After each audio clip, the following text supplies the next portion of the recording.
Hey, good morning. Thank you so much for joining us on News 2 Midday. Today is Friday, March 27th. I'm Ricke. Take a look at your screen. You're now looking at a live look inside the U.S. House of Representatives. Members scrambled back to Washington in an effort to send the $2 trillion economic stimulus package to the president as Americans struggle with the pandemic. The members of Congress are voting right now. Count on us to bring you the results as soon as they come in. New this morning, 6 patients at Roper St. Francis tested positive for COVID-19. All the patients were identified by ambulatory testing centers and asked to self-quarantine at home. Roper St. Francis Healthcare does not have any COVID-19 patients in their hospitals at this time. DHEC is reporting 9 deaths from the coronavirus right here in the Palmetto State. The total now stands at more than 450 positive cases. Governor Henry McMaster held back tears Thursday when talking about those who have died. The devastating number does include the son of former South Carolina Governor John West. And we hope that we see fewer and fewer of those cases. But our hearts go out to all the people and the families that we've lost. And I can promise you that those of us here will do all we can to lose no more. According to DHEC's last update at 4:35 on Thursday afternoon, there are 60 cases in Charleston County, 8 in Berkeley County, 4 in Dorchester County, 3 in Georgetown County, 1 in Colleton County, and 1 positive case in Williamsburg County. Governor McMaster says at this point he doesn't plan to issue a stay-at-home order. State health officials say they are moving to mitigate the disease. They add that a shortage of chemicals to perform tests for the virus is impacting state and private labs. Because of potential shortages, we do not recommend that everybody who is ill get a test to see if they have COVID-19 infection. If disease activity increases significantly, we will advise people to stay home, get better, and seek medical attention only if symptoms are worsening. DHEC predicts more than 2,600 cases by April 2nd and 8,000 by May 2nd. State health officials are no longer performing close contact investigations for the new cases. President Donald Trump says federal officials are developing new guidelines. In a letter to governors, the president said the new guidelines will ensure state and local leaders can make decisions about maintaining, increasing, or relaxing social distancing and other measures they've put in place. States would still have the authority to set their own regulations. Across the pond, British Prime Minister Boris Johnson says he has tested positive for coronavirus. Johnson's office said he was tested after showing mild symptoms. He is self-isolating at his London residence and continuing to lead the country's response to COVID-19. In a video message on Friday, Johnson said he had a temperature and a persistent cough. Earlier this week, Britain's Prince Charles announced that he also tested positive for COVID-19. The coronavirus pandemic will be front and center today when Mount Pleasant Town Council meets. The town already closed the Pitt Street Bridge and Mount Pleasant Memorial Waterfront Park.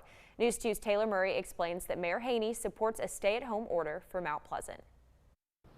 Right now, Mount Pleasant doesn't have a stay-at-home order like the city of Charleston does, but Mayor Haney is pushing for it. In a video the mayor posted on Facebook Thursday, he says he believes the town should be taking stronger measures to prevent the spread of COVID-19. He would like to move forward with a stay-at-home order, but says several town council members pushed back on the idea. I favor a stay-at-home order for the town of Mount Pleasant because I would rather us have 2 weeks of a stronger measure than months and months and months of what we're experiencing now. Mount Pleasant's town council will hold a video meeting at 3 o'clock today to discuss possible actions to further protect residents from COVID-19, like that stay-at-home order. I'm reporting in Mount Pleasant, Taylor Murray, Count on 2. And new this morning, Williamsburg County has shut down all non-essential offices starting today. This will take place for the next 14 days. Count on 2 to bring you more information as it becomes available.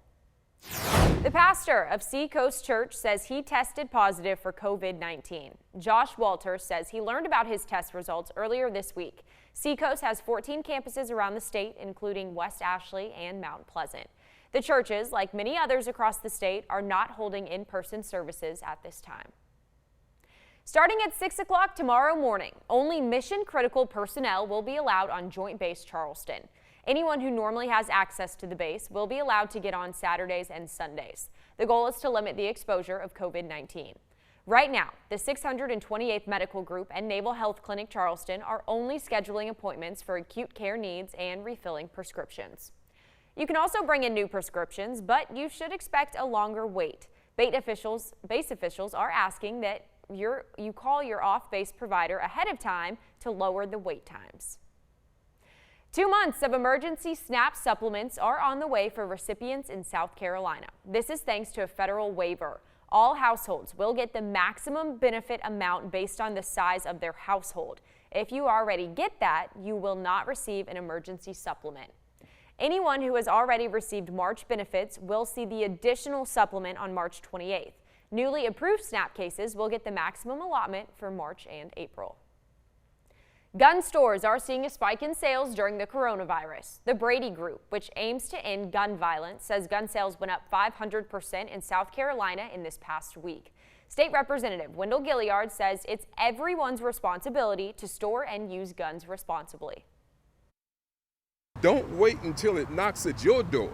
When your kid, for whatever reason, that the mom and dad leaves that weapon around and he or she picks it up, little Johnny, little Sally, these incidents, they go out the chart. And you know who gets the phone calls?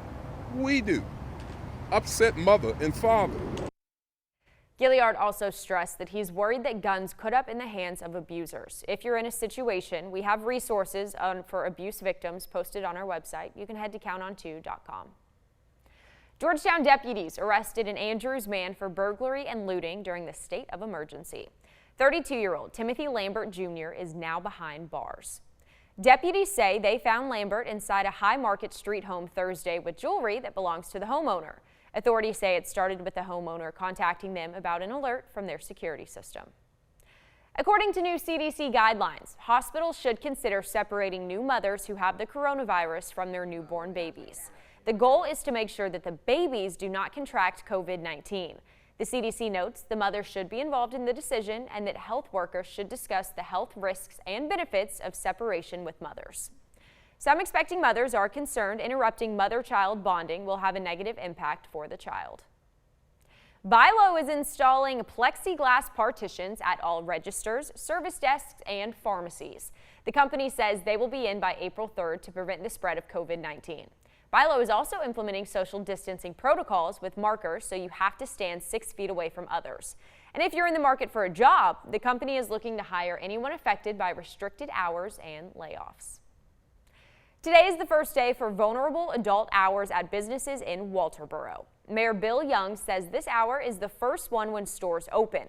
Walmart has the hour every Tuesday, Wednesday, and Thursday. Foodland, H&D Supermarket, Piggly Wiggly, IGA, and BILO have it every day. Tidelands Health in Murrells Inlet says they no longer need volunteers to sew new straps on N95 masks. The chief of nursing says the straps that come on the masks are brittle. Tidelands says more than 2,000 people volunteered to sew the masks that protect medical workers from infection. When you're doing a respiratory treatment, and unfortunately most of these patients have lung disease, and so a lot of these patients are getting respiratory treatments, or whenever you're causing the patient to cough or sneeze, or of course, unfortunately, when you're doing CPR. Once the straps are sewn on, they are sterilized like other medical equipment. Tidelands isn't the only medical facility in the Lowcountry working on N95 masks.